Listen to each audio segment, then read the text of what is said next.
এই যে জাল পাসপোর্টের শিকড় কি আন্তর্জাতিক স্তরে? জাল পাসপোর্ট চক্রের হাব কি বনগা? জাল পাসপোর্ট বানাতে বনগায় হাজির বাংলাদেশি। গ্রেফতার ৩ বাংলাদেশিকে জেরা করে নয়া তথ্য। বারাসতের মুহুরী সমীরও বাংলাদেশে পাঠাতো পাসপোর্ট। বারাসত বনগা চক্রের মাথা কি একই? এর উত্তর খুঁজছে পুলিশ।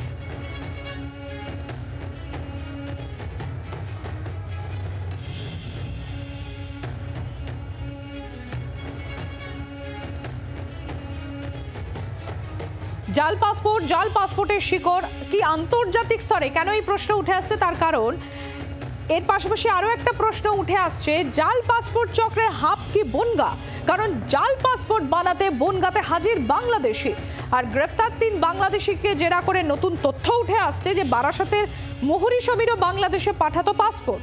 বারাসত বনগা চক্রের মাথা কি একই? এরই উত্তর খুঁজছে পুলিশ। আইনজীবী কি বলছেন শোনাবো আপনাদের। যে ৩ জনকে পুলিশ গ্রেফতার করেছে এদের বয়স 22 থেকে 27-এর মধ্যে ৩ জনের, এবং এরা বাংলাদেশের কুমিল্লা জেলা, গাজীপুর জেলা এবং নড়াইল জেলা, এই ৩ জেলার এরা ব্রাহ্মণবাড়িয়া এই এলাকায় এরা বসবাস করে।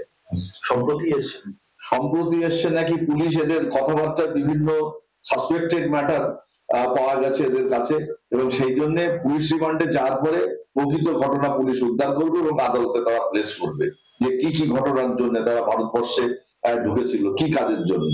এটা যেহেতু ইনভেস্টিগেশন চলছে সেই জন্য ইনভেস্টিগেশনের বাইরে কিছু বলা আমাদের পক্ষে কঠিন। আপনারা জানেন জাল পাসপোর্ট চক্রে ইতিমধ্যেই বাংলাদেশি গ্রেফতার। আর এবার এই একই কাণ্ডে অর্থাৎ এই জাল পাসপোর্ট চক্রে রহরা থেকে গ্রেফতার আরো এক। জানা যাচ্ছে ধৃত ব্যক্তির নাম দিবাকর বিশ্বাস। বারাসতে ধৃত সমীর দাস ও সাগরেদকে জিজ্ঞাসাবাদে এই দিবাকরের নাম জানতে পারে পুলিশ। জাল আধার ভোটার কার্ড দিয়ে বাংলাদেশিদের পাসপোর্ট তৈরির চক্রের অন্যতম পাণ্ডাই দিবাকর, এমনই খবর উঠে আসছে পুলিশ সূত্র মারফত।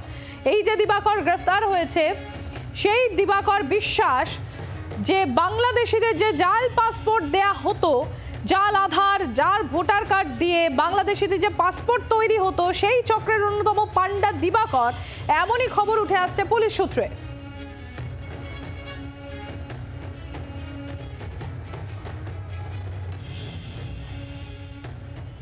পাসপোর্ট জালিয়াতি কাণ্ডে একের পর এক গ্রেফতারি, কিন্তু এ যেন সর্ষের মধ্যেই ভূত।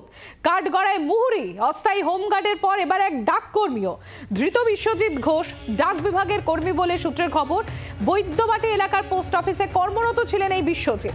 পাসপোর্ট জালিয়াতি চক্রে আরো অনেকে জড়িত বলে সন্দেহ। চন্দননগর পুলিশ ৩ জনকে গ্রেফতারের পর সেই সন্দেহ আরো গাঢ়। তদন্তকারীদের অনুমান ধৃতরা জাল নথি জোগাড়ের কাজ করতেন। ধৃতদের জিজ্ঞাসাবাদ করে তাদের খোঁজ পেতে চাইছেন তদন্তকারীরা। বাংলার আওয়াজ, বাঙালির আবেগ, জি 24 ঘন্টা।